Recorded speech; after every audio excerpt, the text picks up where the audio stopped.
네, 반갑습니다. 사실 저는 여기서 설교하고 싶지 않았습니다. 제 아내가 작년에 한 걸 보고 나는 여기 가서 하면 안 되겠다. 저보다 너무 잘하기 때문에 피하고 싶었던 예.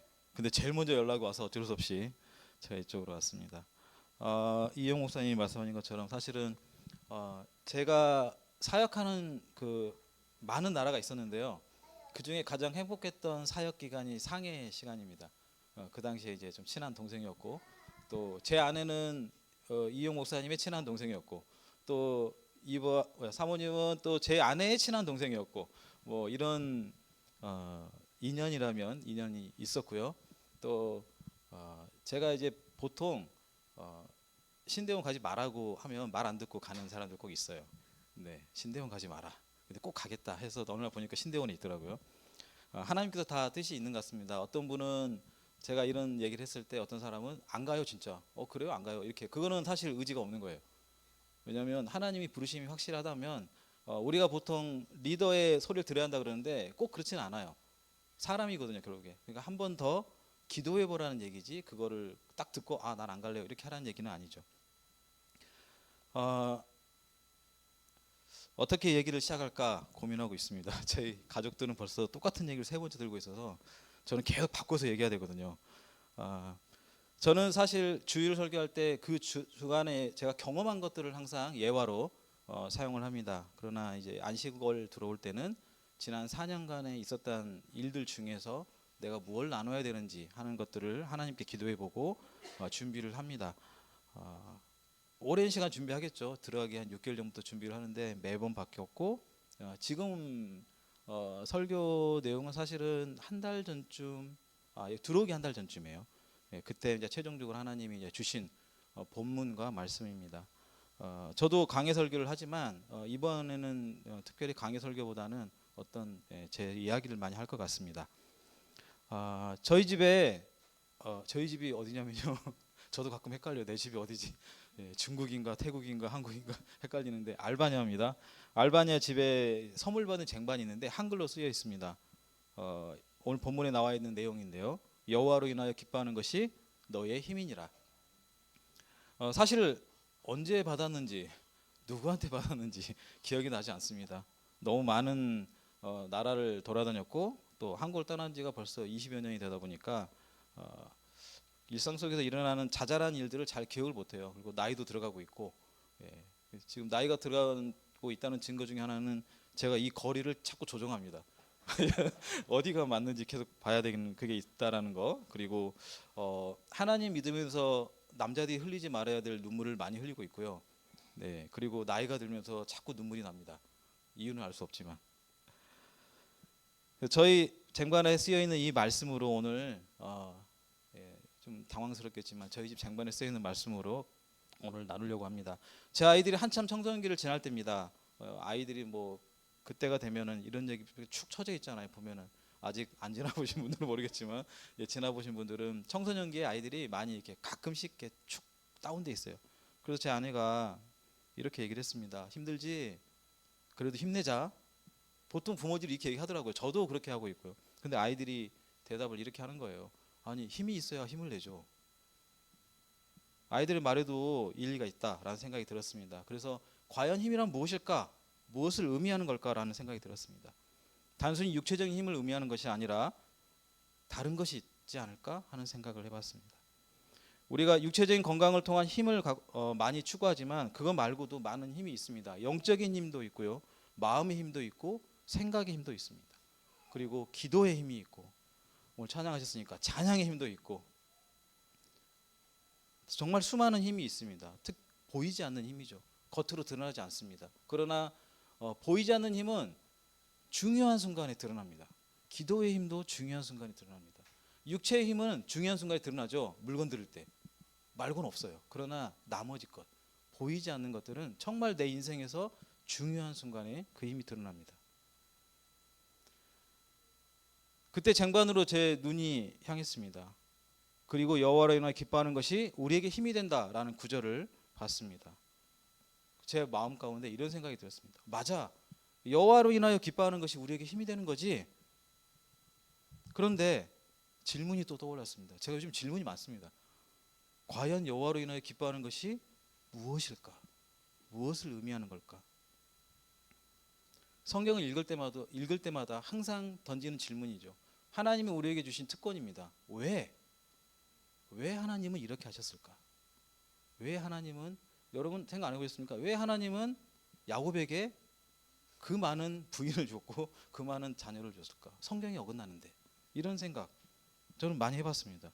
왜 하나님은 굳이 아브라함을 데려가셨을까?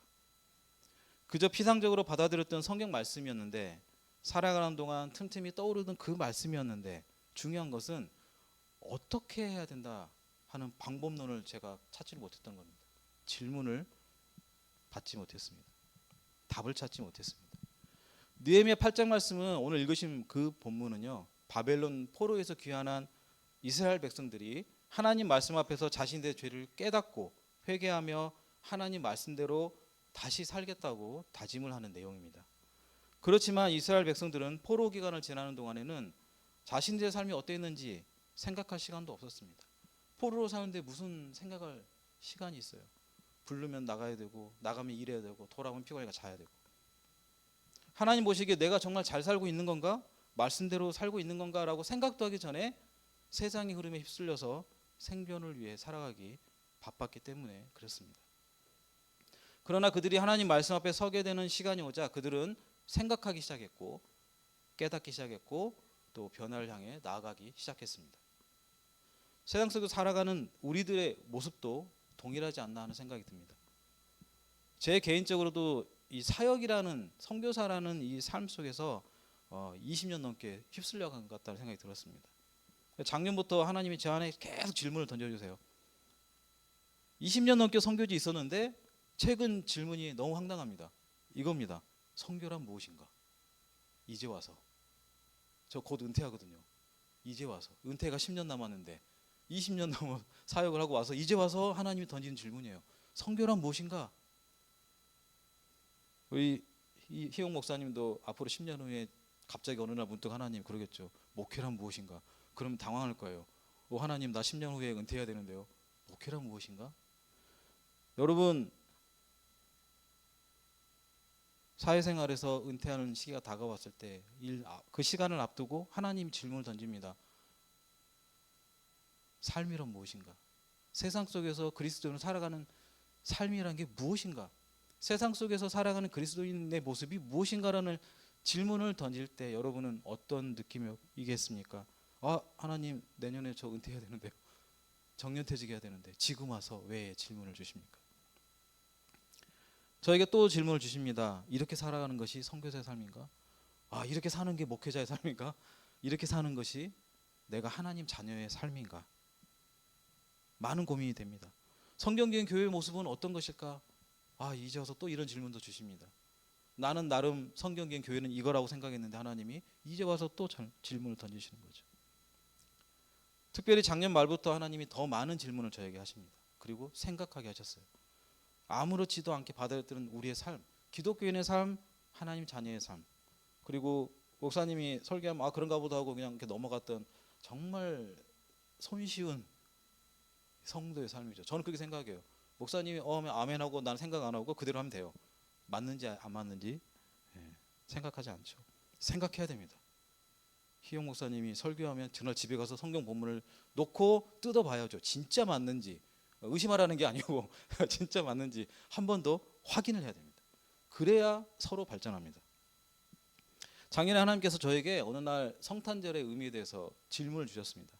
저희 집 옆에 성당이 있습니다. 아주 큰 성당이 있고, 이 성당은 매년 크리스마스 장식을 합니다. 크리스마스 성당에서 장식하면 가장 중요한 게 뭘까요? 여러분, 무엇일 것 같습니까? 변함이 없습니다. 전 세계 어디를 가도 똑같습니다. 뭐냐면 마리아가 안고 있는 예수님, 그리고 말구유. 그렇죠? 매년 있었습니다. 작년에 안 나타나는 거예요. 아이들하고 지나가면서도 올해는 왜 안 나타나지? 내일 할 건가? 크리스마스 전에 할 건가? 안 왔습니다. 너무 황당했습니다. 저희가 살고 있는 알바니아 수도 티라나 전 지역이 거의 동일한 모습으로 조명을 만들었습니다. 정말 밝은 조명으로 화려하게.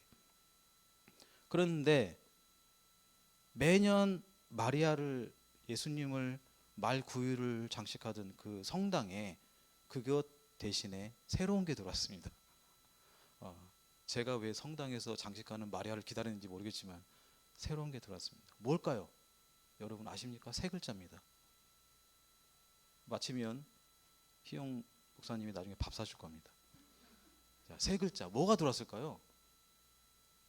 그러니까 저는 이렇게 질문 많이 합니다. 뭐가 들어왔을까? 세 글자. 예수님? 마리아 대신 예수님? 아닙니다. 네. 사람이 아닙니다. 사람이 아닙니다. 자, 네, 어렵죠. 예, 루돌프가 들어왔습니다. 심지어 루돌프가 힘들었는지 산타도 안 데리고 왔습니다. 그냥 루돌프가 왔습니다.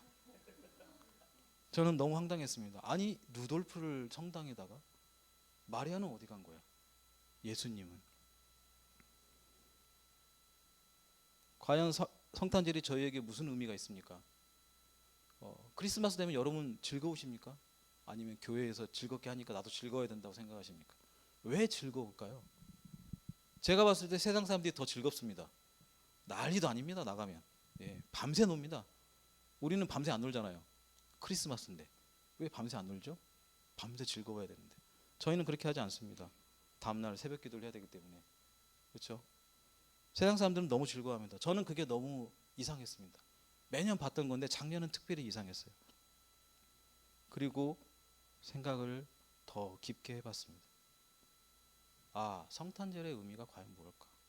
세상 사람처럼 그냥 기뻐하면 끝나는 건가? 우린 여기까지만 생각하고 있구나. 여러분 성탄절이 좋은 이유는, 즐거운 이유는 주님이 오셨기 때문에 그렇죠. 근데 그 다음 생각해 보셨습니까? 즐거운데 슬퍼야 돼요. 보통 우프다 그러죠. 즐거운데 슬퍼야 되는 게 성탄절입니다. 왜? 이제 죽으려고 오셨으니까. 이어서 하나님이 질문을 주셨어요. 부활절은 어떠니? 부활절이요? 부활절 여러분 무슨 느낌 납니까? 자, 되게 이게 상반되죠. 성탄절과 부활절이에요. 부활절은 저기 어디 지하에 있는 것 같고 성탄절은 예, 스카이 라운지에 있는 것 같은 이런 느낌인데 사실 의미는 반대입니다. 여러분 부활절 기간에 우리는 슬퍼해야 됩니다. 참 신기하죠. 나 안 슬픈데 슬퍼해야 됩니다. 저 어렸을 때 아주 보수적인 합동교단에서 자랐습니다. 주일날 뭘 돈을 쓰면 안 되는 그런 교회였어요. 부활절 때 집에 가서 TV를 보면 안 됩니다. 왜? 부활절이니까. 앞두고 고난주간이 있기 때문에 그렇습니다. 고난주간의 의미에 대해 생각해 보셨습니까? 고난주간은 우리의 삶을 되돌아보는 랜턴 기간입니다. 용어적으로 그렇습니다. 내 삶을 비춰보는 거. 랜턴 아시죠? 내 삶을 비춰보는 겁니다. 고난주간은 랜턴 기간입니다. 비춰보는 거죠. 내가 잘 살았는가? 어쩌면 오늘 본문과 맞는 것 같습니다. 내가 잘 살고 있는지, 하나님, 내가 너무 정신없이 살지 않았는지 돌아보는 겁니다. 그리고 주님의 죽으심을 함께 따라가는 거죠. 그리고 우리는 거기서 멈춥니다. 너무 슬퍼요. 저는 상갓집 가는 느낌이라고 저는 얘기합니다. 부활절은 상갓집, 성탄절은 결혼식, 돌잔치. 부활절은 그렇지 않습니다. 여러분 부활절은 주님의 죽음의 슬픔이 있지만 그 다음에 기쁨이 있습니다. 왜? 죽으셔야 살아나시기 때문에 그렇습니다. 그리고 우리는 크리스마스 선물만 기대하는데 크리스마스 때 태어나신 예수님은 물론 그때 안 태어나셨지만 우리에게 선물을 주지 않습니다. 그렇죠? 크리스마스 때 태어나신 예수님은 죽으러 오신 거지 선물로 오신 게 아니에요. 그러나 부활절에 죽으신 예수님은 우리에게 선물을 주려고 다시 살아나신 겁니다. 그게 바로 영원한 생명입니다. 올해 하나님께서 저에게 신기하게도 다른 주제를 던져주셨어요. 뭐냐면 기도입니다. 저 원래 기도 잘 못해서 잘 못한다는 게 뭐죠? 길게 못한다, 크게 못한다. 저는 제 스타일이 아니에요. 기도를 잘 안 하려고, 그러니까 뭐냐면 설교를 안 하려고 합니다. 근데 하나님께서 저에게 깊이 있는 기도가 필요하다라는 단어를 주셨습니다. 너무 신기했어요. 왜 그러셨을까? 왜 갑자기 나에게 기도라는 단어를 던지셨을까? 공교롭게도 3월 그리고 3월, 4월, 5월 제가 참여했던 컨퍼런스에 유럽의 모임들에 가면 정말 신기하게 주제가 다 기도였어요. 기도해라, 기도해라.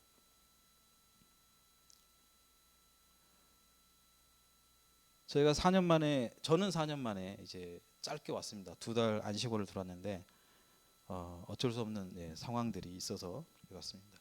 너무 제가 농담으로 가족들한테 한 얘기 있어요. 4년 전에 들어올 때 표 끊고 2주 후에 우크라이나 전쟁 터졌는데 이번에 표를 끊고 나서 일주일 있다가 이란 전쟁이 터졌어요. 그래서 우리가 안식월을 들어오면 안 되는 건가? 이 생각을 많이 해봤습니다. 왜 들어올 때마다 전쟁이 터지는지.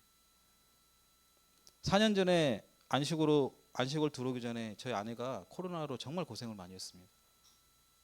알바니아는 그 치료 방법이 없고 그냥 이겨내야 돼요. 약이 없습니다. 백신도 없었고 저희가 백신을 맞으러 12시간 운전해서 불가리아까지 가서 백신을 3번을 맞고 왔습니다. 백신을 주질 않습니다. 국경을 4개씩 넘어 다녔고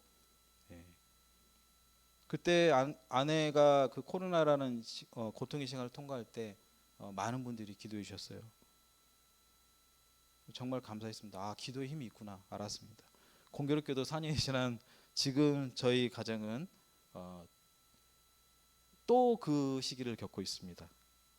여러분이 알고 계실지 모르겠지만 옆에 같이 사역하는 동료 선교사들이 대체 왜 그러는 거냐, 대체 무슨 일이냐 하는 질문을 저희한테 합니다. 심지어 저희 단체에 의사 선교사님 계세요. 알바니아 같이 계시는데 그분이 제가 너무 전화를 자주 한 거예요. 선교사님 큰애가, 선교사님 둘째가, 선교사님 아내가, 선교사님 제가.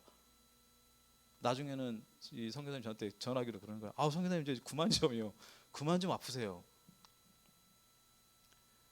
저는 작년 9월에 대상포진을 겪었습니다. 뭐 누구나 겪는 거니까 괜찮았습니다. 근데 빨리 발견해서 아내가 정말 빨리 발견했어요. 그 대상포진 같다. 그래서 물어보니까 맞대요. 그래서 약을 얼른 먹고 치료를 했습니다. 근데 빨리 치료했는데 후유증이 더 오래 가는 거예요. 걸렸을 때는 안 아팠습니다. 진짜로. 그냥 바늘로 가끔 쑤시는. 그런데 아직까지 다들 이해를 못하는데 제가 거의 1년 10개월째 후유증을 겪고 있습니다. 이유를 모르겠습니다. 더 아픕니다. 송곳으로 찌르는 아픔이 제가 몸이 피곤하면 나타납니다.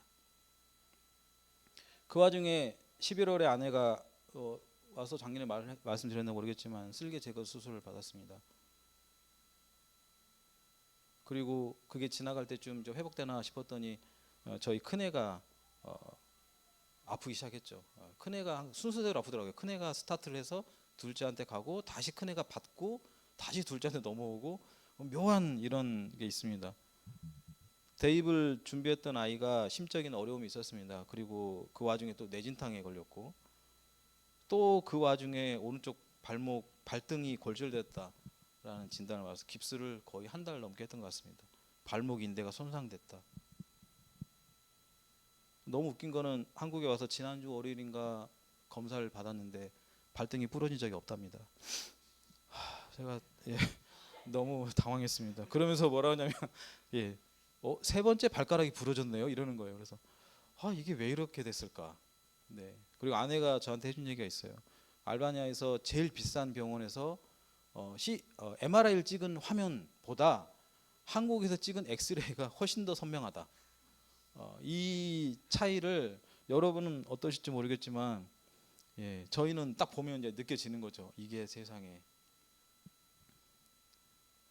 둘째가 갑작스럽게 3월 말이래요. 정확히 지금도 기억합니다. 3월 30일 날 월요일인데 그날 갑자기 아프다고 연락이 와서 학교에 가서 아이를 데려갔습니다. 알고 봤더니 폐에 구멍이 난 거죠. 터져가지고. 그 순간순간 일어난 많은 일들이 있습니다. 저희가 다 설명하기에는 뭐 며칠을 해도 그 하나님이 개입하신, 하나님은 정말 그 초단위로 개입하신 것 같아요. 저희 아이가 학교 가서 시험을 봤는데 왜 갔는지 모르겠어요. 시험 본다고 갔어요. 시험을 봤어요. 또 그 시험을 또 잘 봤어요. 그리고 나오는데 아프다고 나왔는데 자기 형을 만났어요. 근데 우리 큰애가 거길 잘 안 가는데 또 가서 만났어요. 근데 형이 그래서 아프다 그러니까 그럼 내려가서 얘기를 해라. 근데 둘째가 그냥 반항하지 않고 형한테 그래 내려갈게 하고 해서 전화를 해서 제가 데리고 왔는데 알고 봤더니 응급 상황이었던 겁니다. 폐가 이미 쪼그라들었죠. 터져가지고. 그래서 엑스레이를 찍었는데 저는 잘 몰랐어요. 왼쪽이 까맣더라고요. 그래서 깨끗하네 그랬거든요. 진짜로 제가 사진을 본 적이 없어요. 그냥 그 뭐죠? 결핵 걸리면 하얗게 되나? 뭐 이런 게 있어요. 그래서 딱 보니까 의사 선생님이 알바냐 선생님이 불렀는데 딱 보여주는데 제가 딱 보니까 왼쪽 폐가 되게 깨끗하다. 까맣네 그랬거든요. 그랬더니 선생님이 뭐라 하냐면 잘 봐봐요. 그러더니 네 그랬더니 이 가운데 이만큼 있는 거 얘가 폐예요. 그러는 거예요. 그럼 이건 뭐예요? 그랬더니 이거 공기라는 거예요. 공기가 가득 차서 폐가 쪼그라들어가지고 왼쪽에 있는 장기가 다 가운데로 몰려와서 심장도 가운데로 밀려온 그런 상황이었습니다. 그래서 저희가 급하게 응급실로 빨리 응급 상황이라 그래서 국립결핵병원입니다. 거기가 국립폐 전문병원입니다. 여러분 한국은 국립병원 하면 제일 좋은 시설을 갖고 있지만 알바니아는 국립병원 하면 제일 안 좋은 시설을 갖고 있습니다. 제가 사진은 뭐 안 보내준 것 같은데 네, 아내가 지금도 갖고 있어요. 그 공기를 빼는 튜브를 왼쪽에 꽂아서 쭉 뺐어요. 밑에 뭐가 있냐면 그 유리 단지 안에 물이 들어 있어요. 거기에다 그 여러분 커피 마실 때 꽂듯이 딱 꽂아가지고 공기를 뺀다고 놔둔 겁니다. 그리고 나서 화장실은 어떻게 가요? 그랬더니 무겁잖아요. 깨지면 안 돼. 큰일 나고. 갑자기 비닐 봉지를 갖고더니 이렇게 들고 가라고 싸줬습니다. 이게 대체 무슨 상황인지 전혀 저희 정신이 없었어요. 나중에 보니까 저희 공대 졸업한 선교사님 계세요. 공대 그분이 딱 보더니 뭐 시스템으로는 맞아요 그러더라고요. 시스템상으로는 된대요. 근데 공기가 안 빠지니까 또 설치를 했어요. 그러니까 단지 물단지가 하나, 둘, 세 개 안 빠지니까 계속 연결해가지고 제가 그걸 보면서 무슨 생각을 했냐면 희용 목사님도 알겠지만 예전에 20여 년 전에 중국의 그 의료 상황 알 거예요. 거기 때 중1을 공부했으니까 그 병원 상황보다 더 열악하다. 정말 그런 걸 경험했습니다. 그곳에서 급하게 수술을 했죠. 바람을 빼고 바람만 뺐습니다. 그리고 막힌 곳 떼우고 그러나 수술은 하지 않았습니다. 왜냐하면 저희가 기도를 했습니다. 하나님 저희 선교사님도 의사 선교사님도 절대 수술을 하지 마라. 그리고 지금 터졌기 때문에 이게 막히면 당분간 잘 안 터진다. 그래서 저희도 기도를 그렇게 했습니다. 하나님 한국 가서 수술하게 해주세요. 알바냐 그 병원에 있으면 감염이 될 것 같습니다. 오히려 그런 느낌 들었어요. 실제로 미국 선교사가 거기서 시술하고 감염이 됐어요. 그래서 미국 가서 치료했는데 낫지 않아서 철수한 경우도 있습니다. 그러니까 저희는 많은 이런 경험들이 있기 때문에 가능하면 안 했으면 좋겠다. 재발하지 않고 하나님 회복시켜서 한국 가서 수술하게 해주세요라고 했습니다. 그런데 쉽게 재발 안 한다는 그 폐가 또 터졌습니다. 똑같은 데가 터져서 이번에는 꼭 수술을 해야 되는 상황이었습니다. 긴급한 상황이었어요. 그래서 국립병원에서 제일 알바니아에 이 수술을 할 수 있는 의사가 한 명밖에 없습니다. 이 수술을 할 수 있는 병원도 하나밖에 없습니다. 왜냐하면 기구가 없어요. 수술 기구가. 그래서 그 선생님이 계신 병원으로 긴급하게 구급차를 타고 아들하고 아내는 가고 저는 또 나중에 다 제 차로 이동해서 3시간 후에 도착하자마자 3시간 후에 수술을 해야 한다고 했습니다. 저희 기도가 바뀌었죠. 하나님 방법이 없는 거예요. 한국 가서 수술해 주세요. 하게 해주세요는 이제 필요 없습니다. 그래서 바꿨어요. 하나님 수술하는 집도의 의사 수술 집도하는 의사 선생님 손을 하나님께서 주관해 주십시오. 이분 실력보다 300% 이상 400% 이상 좀 하게 해주세요. 그래서 수술이 잘 돼서 안전하게 돌아가게 해 주십시오라고 했습니다. 저희 기도 제목이 바뀌었습니다. 그런데 하나님에 대한 신뢰는 바뀌지 않았습니다. 그래서 감사했습니다. 그리고 기도가 더 깊어졌습니다. 왜? 아이의 생명이 왔다 갔다 하니까. 하나님에 대한 신뢰가 깊어질수록 기도가 깊어졌고요. 기도가 간절할수록 하나님에 대한 신뢰가 더욱 커갔습니다. 황당한 것은 수술을 앞두면 병원이 항상 하는 게 있죠. 뭘 내밀어요. 먼저 청구서를 보내줬습니다. 응급실에 들어올 때까지의 비용은 급하게 카드로 결제했는데 이제 수술 방 사용료, 수술 그다음에 입원 치료하는 그 일주일의 비용이 패키지로 줍니다. 25% 할인해서 25% 할인해서 패키지를 만들어 줬어요. 그 금액이 너무 황당했습니다. 그래서 제가 직원한테 야 이거 영이 하나 잘못 붙은 거 아니니? 라고 얘기할 정도로 너무 황당했습니다. 제가 생각한 것 많아야 500만 원, 아내가 생각한 것 많으면 1,000만 원에서 1,500만 원 이렇게 생각을 했어요. 근데 3천만 원이 나왔습니다. 그게 순수 수술비만, 앞에 거 빼고 뒤에 거 빼고 그것만 3천 원이었어요. 아이가 바로 보여요. 아이가 응급실에 거기 있었고 힘들고 아프다고 진통제 내달라고. 근데 뭐 또 수가 없는 거예요. 사인 안 하면. 그래서 재정에 고민할 여유도 없이 사인을 했습니다. 와, 아예 호흡이 힘들어지는 상황인데 이 돈이라는 것이 저희 부부의 마음을 황폐하게 만드는 거예요. 우리가 돈 때문에 지금 고민해야 되나? 처음에는 재정에 대한 부분이 머리에 가득 찼습니다. 그런데 아이의 생명이 그 무엇보다도 중요했습니다. 청구서에 사인을 하고 기도를 했습니다. 하나님께서 지혜를 주셔서 이 상황들을 해결해 나가게 해 주십시오. 저희 아이의 수술 소식을 들은 알바니아에 계신 선교사님들이 다 달려왔습니다. 그리고 십시일반으로 도와주었습니다. 각각 갖고 있는 카드, 선교사들 돈 없는 거 아시죠? 카드를 한도도 얼마 안 돼요. 카드로 한 명씩 제가 불렀어요. 하나, 둘, 셋, 넷, 다섯 그어 해가지고 이제 친하니까 그었어요. 긋고 그래도 한 1,000만 원이 부족해서 몇 명이 그었는데 아직도 부족할까요? 예, 한 1,000만 원이 부족한데 저희 최고 고참 선임 선교사님이 사역비를 들고 오셨습니다. 다음 주에 쓸 거지만 그날이 목요일 저녁이었던 것 같아요. 다음 주에 쓸 건데 이상하게 사역비가 빨리 왔대요. 원래 월요일에 와야 될 사역비가 빨리 왔다는 거예요. 그걸 다 들고 오셨어요.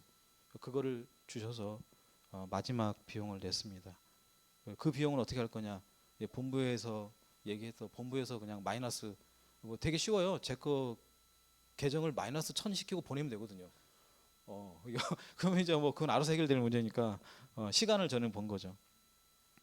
많은 사람들의 간절한 기도가 필요했습니다. 그래서 기도 제목을 내야 되는데 어디까지 내야 되나 하는 고민이 있었어요. 선교사들이 제일 어려운 게 뭐냐면 재정이에요. 재정에 대한 기도가 정말 어렵습니다. 돈이 얼마 필요해요? 이거 정말 힘듭니다. 저는 저 아이들의 학비를 놓고 기도 제목을 낸 적이 한 번도 없습니다. 그거는 많은 분들이 또 그것 때문에 시험에 들까봐 못합니다. 근데 하나님께서 이런 마음을 주셨어요. 재정에 대한 도움이 필요하다고 알려라. 그리고 이번엔 내가 주는 은혜를 마음껏 누려라.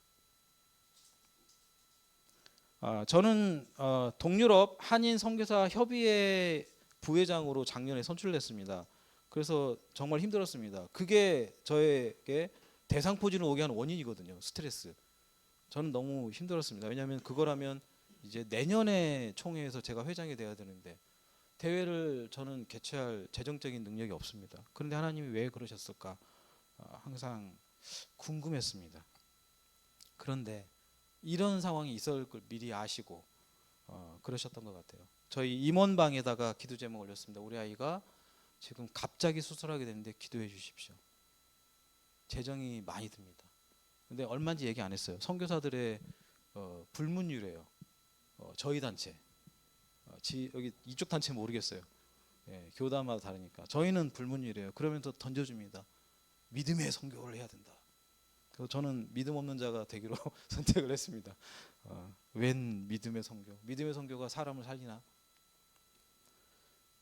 그래서 기도 제목 올렸고 임원 중에 한 분이 물어봤어요. 얼마 나왔어요? 3,000만 원이 수술비가 나왔습니다. 저는 거기까지. 근데 이분이 그거를 긴급하게 임원 전체 선교사회에다가 동유럽 전체 선교사회한테 보냈어요. 긴급 기도 제목 해가지고 쫙 올렸는데 제 계좌번호를 어떻게 알았는지 거기다 뚝 집어넣어가지고 했습니다. 그러면서 우리가 십시일반 도와야 됩니다. 그리고 제가 3월에 참석했던 서유럽 한인교회 목사님들 모임 그 방에 또 올렸습니다. 주승관 선교사가 이런 상황이 발생했습니다. 우리가 기도하고 도웁시다. 정말 상상을 초월한 정도의 많은 분들이 십시일반 정말 십시일반이에요. 전 다른 표현 하고 싶어요. 티끌 모아 태산이다. 티끌들을 막 보내주셨어요. 티끌을 얼마나 보내주셨는지 쌓였어요. 그 정도로 보내주셨습니다. 많은 선교사님들이 저희를 돕기 위해서 또 자기가 알고 있는 교회에다가 또 기도 제목을 나눴습니다. 당장 결제할 금액들은 아까 말씀하신 것처럼 그렇게 나눴고 또 어떤 저희 동료 선교사님은 집에 있는 돈을 다 털어왔어요. 그 선교사님이 급한 대로 또 현금이 필요할지 모르니까 쓰세요라고 봉투를 열어보니까 다 털어오는 걸 알겠어요. 왜냐하면 달러, 유로, 그다음에 알바냐 돈 이렇게 들어있더라고요. 그러면서 자기 집에 있는 더 이상 숨겨놓은 돈이 없대요. 아내 몰래 숨겨놓은 돈도 없고 다 가져왔대요. 근데 그 선교사님은 며칠 후에 미국 가야 돼요. 그래서 아니 달러는 가져가야 되는 거 아니에요? 그랬더니 아 몰라요. 그냥 일단 쓰세요. 저에게 일어난 이 상황들이 이해하기 어려웠지만 이 어려움을 해결해 나가는 과정도 생각하지 못했던 하나님의 계획과 은혜가 있었습니다. 그렇게 많은 분들의 기도로 둘째가 수술이 잘 되었습니다. 저희 마음 가운데 안도감이 찾아왔죠. 그러다가 갑자기 부작용이 나타났습니다.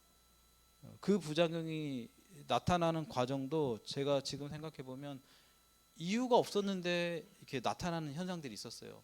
그러니까 얘가 움직여야 되고 왜 움직였지? 왜 뺐지? 이거 맞다가 뺐어요. 갑자기 화장실 간다고 뺐어요. 안 뺐으면 큰일 날 뻔했어요. 더 맞았어야 되니까. 그럼 더 위험했거든요. 아이가 치료 중에 저혈압 쇼크가 왔고 쓰러졌습니다. 저희가 보고 있는 눈앞에 쓰러졌고 쉽지 않았습니다. 아이가 잘 회복되는 것 같아서 잠시 저희가 방심했구나 하는 마음이 들었습니다. 그래서 더 간절하게 기도를 시작했습니다. 하나님께서 우리 아이를 살려주도록. 아이가 태어나고 저희는 계속 기도의 깊이를 유지하려고 노력하고 있습니다. 왜냐하면 잠깐만 안전해지면 저희가 놓쳐요. 저에게 하루 일상을 시작하는 루틴이 있어요. 아침에 일어나면 저는 감사 기도합니다. 하나님 오늘 하루를 주셔서 감사합니다. 근데 아이가 아프고 나서는 바뀌었습니다. 딱 일어나면 아이 방에 가서 숨 체크부터 합니다. 호흡 체크. 얘가 숨은 쉬나. 비행기로 타고 오는 중에도 기도했습니다. 하나님께서 당연히 안전하게 데려오실 거라고 믿었지만 그럼에도 불구하고 또 부모로서 또 점검을 해야죠. 아이 둘이 큰아이 둘째가 따로 앉았어요. 좌석을 저희가 예약을 안 하니까 막 흩어놓더라고요. 다행히도 둘이 같이 앉았는데 제가 이따가 가봅니다. 비행기에서 가서 큰애한테 물어봐요. 숨 쉬니? 그러면 제가 큰애가 이렇게 해보고 숨 쉬어요. 그래서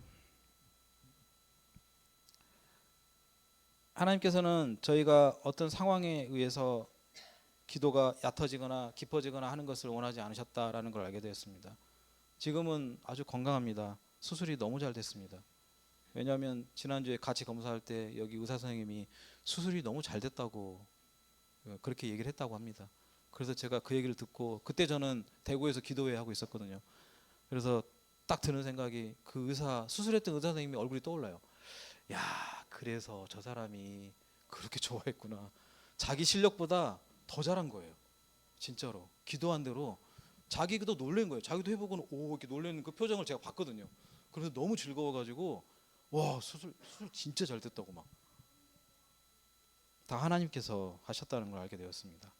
저희는 올해 3월부터 새로운 교회 출석하고 있습니다. 저희 둘째가 아프기 전 하나님께서 디아스포라 교회를 저희를 연결해 주셨어요. 이 교회는 어떤 교회냐면 이태리 사람하고 알바니 사람이 결혼해서 모이는 교회입니다. 신기합니다. 저는 있다는 것도 몰랐는데 제가 이태리를 좀 할 줄 알아서 우연히 만난 사람이 소개를 해줬어요. 그래서 3월부터 나가고 있습니다. 어떤 교회인가? 아주 뜨겁습니다. 저는 장로교에서 자랐는데 여기 순복음입니다. 처음에 적응하느라 되게 힘들었습니다. 우리는 순서가 있잖아요. 순서가 없습니다. 찬양 딱 틀어놓고 기도 시작해가지고 처음에 눈치 보느라고 고생했습니다. 지금 기도하다가 눈 떠보고 지금 찬양하는지 기도하는지 잘 모르겠고 뭐 이런 시간들을 보내고 이제 지금은 적응을 했죠. 여기는 앞에 예배를 시작하면 기도와 찬양을 동시에 하는데 자유롭게 합니다. 진짜 기도를 많이 합니다. 20분 기도, 30분 기도, 그리고 말씀 30분 하고 다시 끝나면 또 기도합니다. 우리 막내가 언제 끝나요? 이렇게 할 정도로 기도를 합니다. 거의 1시간 반에 2시간 예배를 드리는 교회입니다. 하나님이 왜 보내셨을까?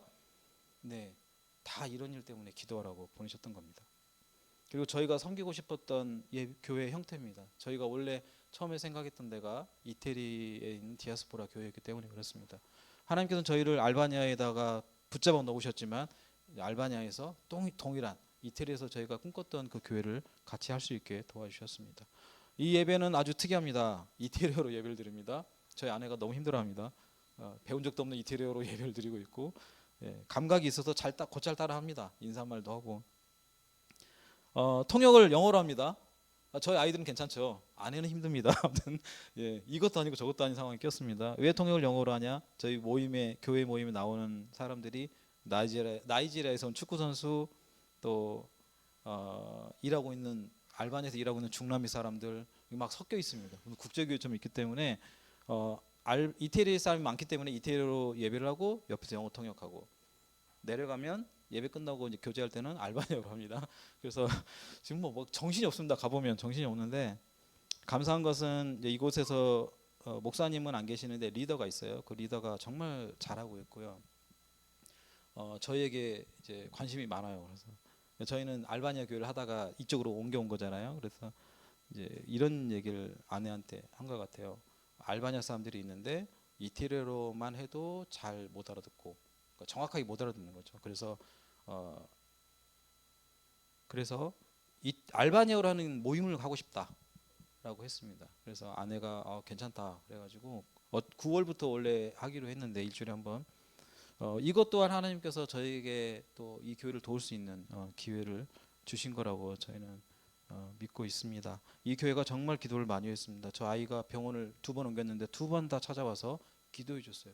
병실에 못 들어가니까 밖에서 그냥 막 기도합니다. 가끔 처음엔 좀 당황했어요. 좀 조용히 좀 하면 좋겠는데 필요 없어요. 그냥 막 기도하는데 같이 온 분들은 더 그분들이 쓰는 언어가 장난 아닙니다. 이태리어, 알바니아어, 프랑스어, 영어로 와서 기도해 주는데 막 정신이 없어요. 저도. 그리고 이제 저희 선교사님들 같이 기도하는데 저희는 또 한국어로 기도하고 둘째가 태어나고 시간이 몇 주 지나서 교회 갔습니다. 근데 마침 그때 이태리에서 온 성도 한 분이 계셨어요. 저희가 출석하는 교회의 모 교회가 밀라노에 있습니다. 그리고 이태리 안에 많은 지교회가 있어요. 이 성도님이 이런 얘기를 하셨어요. 저희 둘째를 위해서 기도 많이 하고 있다. 이태리에서요? 그랬더니 그렇대요. 자기 모교회 사람들 그리고 지교회 사람들 다 기도하고 있다. 간절히 기도하고 있었고 지금도 기도하고 있다. 그러면서 이런 얘기 해주는 거예요. 이태리 남쪽에서 북쪽까지 모든 교회들이 기도해주고 있다. 야, 저희는 감동이었습니다. 우리가 모르는 사람들이에요. 만나본 적도 없는 사람들이 둘째를 위해 기도했다는 거 정말 큰 감동이었습니다. 하나님께서 둘째를 통해서 많은 사람들이 기도하게 하셨구나. 기도가 중요하다고 말씀하시는구나. 유럽에 있는 한인 목회자들, 선교사들, 또 성도들, 한국에 있는 성도들, 모든 사람들이 한 마음으로 기도하게 하셨구나. 생각지도 못한 나라, 생각지도 못한 사람들을 통해서 기도하게 하셨구나. 그들은 지금도 저희 둘째 건강을 물어보며 기도하고 있다고 말씀해 주십니다. 저희 왓츠앱 쓰는데 왓츠앱으로 날라가요. 어때요? 유는 어때요? 지금 이런 상황입니다. 저희 유 왼쪽 폐를 수술했는데 내일 입원해서 모레 오른쪽 폐 수술합니다. 이게 원래 양쪽에 다 공기주머니가 원래 있는데 하나가 터진 겁니다. 이쪽이 안 터질 확률은 있죠. 70%인데 70%는 기용에서 상당히 높습니다. 터진다고 봐야 됩니다. 터질 확률이 30%. 그러면 터집니다. 근데 의사 선생님이 한국에 살 거면 괜찮은데 한국은 기술이 의술이 워낙에 발달했기 때문에 별 문제 아닙니다. 맹장 수술하듯이 하는데 알바니아에 있을 거면 위험하다는 거죠. 왜냐하면 비행기 타고 갈 때 터질 수 있거든요. 이 기압 때문에. 그래서 저희가 공기 주머니를 제거하는 걸 하기로 이제 결정을 하고 수술을 정했습니다. 훨씬 더 안전합니다. 왜냐하면 터진 거는 붙이고 다 떼내면서 붙여야 하고 이게 시간이 오래 걸리고 또 회복하는데도 한 달 이상 걸립니다. 그러나 이거는 공기 주머니만 잘라내면 되기 때문에 공기를 뺄 필요도 없고 그래서 좀 더 손쉬울 거라고 믿고 있고 하나님께서 다 이유가 있으셨다. 그렇게 생각을 하고 있습니다. 그 선생님이 수술 얘기 안 했으면 그냥 또 갔을 겁니다. 그리고 또 이런 일이 발생할 수 있을 거라고 저희 아내랑 저는 확신을 하고 있습니다. 또 터졌을 거야 알바니아에서. 우리 또 3천만 원 마련해야 돼. 이 생각을 너무 컸습니다. 하나님이 저희를 불쌍히 여기셔서 또 그런 어려움들을 피하게 하셨다 하는 생각이 듭니다. 고난의 시간은 우리의 죄를 깨닫는 시간이기도 합니다. 그래서 예전에 나이 드신 분들은 무슨 막 힘들면 너 죄 지었는지 확인해봐 그러는데 꼭 그렇지는 않습니다. 고난의 시간이 우리의 죄를 있으면 깨닫게 하는 거지만 다른 부분도 있습니다. 무지를 깨닫게 합니다. 하나님에 대한 무지, 하나님을 좀 더 알 수 있도록 그 시간들을 허락해 줍니다. 또 우리가 하나님에 대한 믿음이 더 커가도록 그 고난을 허락하십니다. 그러나 종국에는 하나님의 인도하심과 은혜를 경험하는 그런 시간을 우리에게 주십니다. 느헤미야 8장 10절에서 말하는 힘은 우리의 육체적인 힘을 의미하지 않았습니다. 우리가 우리의 상황이나 조건이 아닌 하나님과의 관계를 기뻐할 때 우리에게 주어지는 힘입니다. 그 힘은 우리로 하여금 고난의 시간을 통과할 수 있도록 우리를 도와줍니다. 그 힘은 우리 삶을 관통하신 하나님의 신실하신 은혜와 우리를 향한 하나님의 구원의 은혜를 기억나게 해줍니다. 그리고 우리가 하나님을 더욱 신뢰하게 만들어줍니다. 어려운 상황 속에서 아무것도 할 수 없고 칠흑 같은 어둠 속에 있을 때 저희가 깨달은 것이 있었습니다. 뭐냐면 그럼에도 불구하고 할 수 있는 게 하나 있었다. 저희가 고난의 상황, 고통의 상황, 아무런 해결책도 없고 아무런 출구도 못 찾고 있을 때 할 수 있는 것이 하나 있었는데 그게 바로 기도였습니다. 하나님의 주권을 인정하는 기도, 하나님을 신뢰하는 기도, 하나님만이 하실 수 있다는 간절한 기도. 저희는 기도밖에 할 수 없다는 것이 오히려 감사했습니다. 왜? 기도만 하면 되니까요. 다른 갈 필요 없습니다. 그냥 하나님을 믿고 다 맡기고 기도만 하면 됩니다. 그러면 하나님께서 그분의 때에 그분의 계획 안에서 다 이루어 가실 것이기 때문입니다. 저희 가정에게 저희가 기도할 수 있는 건 축복이었습니다. 왜냐하면 그 기도를 통해 하나님이 부어주시는 넘치는 은혜를 누리게 되기 때문입니다. 그리고 그 은혜를 흘려보낼 수 있기 때문입니다. 저희 둘째는 여전히 회복 중에 있고 또 수술할 터진 부분 수술은 한 6개월 정도 회복을 해야 되는데 오른쪽은 그나마 덜 해서 감사하고 있습니다. 하나님께서 다 이유가 있다 맨날 생각하고 있습니다. 제가 한국에 와서 이제 운전을 또 하다 보니까 한국은 터널이 많습니다. 발칸 제가 있는 발칸도 터널이 많습니다. 차이가 있어요. 한국의 터널은 밝습니다. 발칸의 터널은 어둡습니다. 등이 없어요. 등. 아주 긴 터널만 가끔 있고요. 한국은 이렇게 쭉 있잖아요. 그래서 제가 지난번에 다른 지역 이동하면서 드는 생각이 인생은 그렇죠. 저희 그 호태 형제님은 많이 해봤을 거 아니에요. 무엇은 무엇이다 이런 거 많이 해봤죠. 제가 성경을 낯설게 보고 있거든요. 지금 낯설게 보게 하고 있는데 제가 이런 생각이 들어서 인생은 무엇일까라고 했을 때 인생은 터널이다. 이렇게 한번 문장이 만들어졌습니다. 왜? 터널을 갈 때 끝이 안 보이잖아요. 인생이라는 게. 어떨 때는 짧은 터널도 있지만 진짜 긴 터널 많거든요. 한국에. 그리고 어떨 때는 터널 나왔는데 제2 터널이 또 나와요. 제3 터널도 있고 이런 경우도 있습니다. 근데 제가 가만히 생각해 보니까 터널은 어둡고 앞도 안 보이고 출구도 안 보이는데 한 가지 보이는 게 있어요. 한국에 한해서입니다. 저희 있는 데는 안 보여요. 그것도. 한국에서는 이런 게 있습니다. 이렇게 쭉 등이 있습니다. 내가 저 등만 쫓아서 가면 출구가 나옵니다. 이게 바로 하나님의 말씀입니다. 내가 기도하고 저 등이 나가는 출구가 맞아라고 확신을 갖지 않으면 나갈 수 없습니다. 근데 기도를 통해서 확신을 갖게 되는 거죠. 아, 주님이 저기로 인도하시는구나. 가면 됩니다. 끝에 출구는 항상 나옵니다. 막혀있는 터널은 없습니다. 마지막으로 사도행전 16장에 바울의 이야기가 나옵니다. 무리가 일제히 일어나 고발하니 상관들이 옷을 찢어버리고 매로 치라 하여 많이 친 후에 옥에 가두고 간수에게 명하여 든든히 지키라 하니 그가 이러한 명령을 받아 그들을 깊은 옥에 가두고 그 발을 착고에 든든히 채웠더니 한밤중에 바울과 실라가 기도하고 하나님을 찬송하며 죄수들이 듣더라. 여러분이 잘 아는 내용입니다. 바울과 실라는 복음을 전하다가 잡혀서 빌립보 감옥에 갇혔습니다. 정말 억울하게 매를 맞고 또 죄인들은 발에다가 착고를 채우죠. 쇠사슬에 묶여 있었습니다. 어둡고 차가운 감옥이에요. 지하예요. 지상에 감옥을 두지 않습니다. 그들이 선택한 것이 뭐였냐면 상황이 아니었습니다. 그들은 상황을 선택할 수 있었어요. 내가 왜 여기 와서, 내가 왜 이런 곳에서. 낙심할 만한 고통의 순간에 그들은 깊이 있는 기도를 했습니다. 그리고 하나님을 찬양했습니다. 하나님의 계획을 신뢰한 것입니다. 하나님이 이 감옥에 보낸 이유가 있을 거야. 이유가 있겠지. 하나님 계획을 신뢰하는 바울과 실라의 행동을 통해 여러분도 아시듯이 간수 그리고 그 가족이 구원을 받았습니다. 그들의 기도가 하나님의 풍성한 은혜를 누리며 그 은혜를 흘려보내는 하나님의 일하심을 목도하게 해주었습니다. 기도라는 것이 이렇습니다. 우리에게 은혜를 누리게 하고 또 넘쳐 흐르게 합니다. 그리고 이렇게 하시는 하나님을 신뢰함으로 우리에게는 넘치는 기쁨이 우리 삶의 바로 힘이 됩니다. 우리 삶에는 평탄하지 않은 길을 갈 상황이 자주 펼쳐집니다. 계획했던 길도 있고 계획하지 않았던 길도 있습니다. 저는 고등학교 졸업한 이후로 계획한 길로 한 번도 가본 적이 없습니다.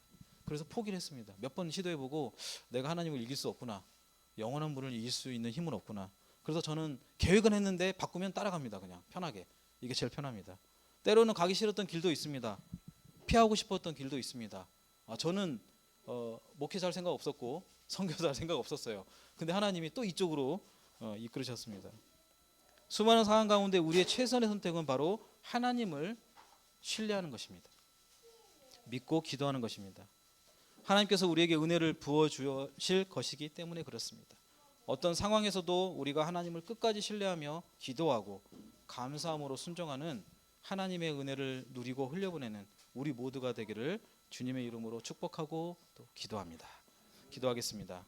살아계신 하나님 감사합니다. 우리 삶을 아시고 계획하시고 이끌어 가심을 또한 감사드립니다. 하나님, 우리가 인생을 살아갈 때 생각지도 않았던 길로 가기도 하고 생각지도 않았던 일들을 만나기도 합니다. 그럼에도 불구하고 우리가 그 길을 끝까지 갈 수 있는 것은 바로 하나님에 대한 신뢰가 있기 때문에 그렇습니다.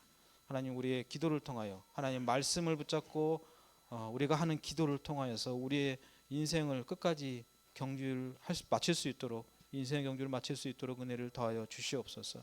하나님, 우리의 삶을 매 순간순간마다 어려움이 있었음을 고백합니다. 터널 같은 시간이 있었음을 고백합니다.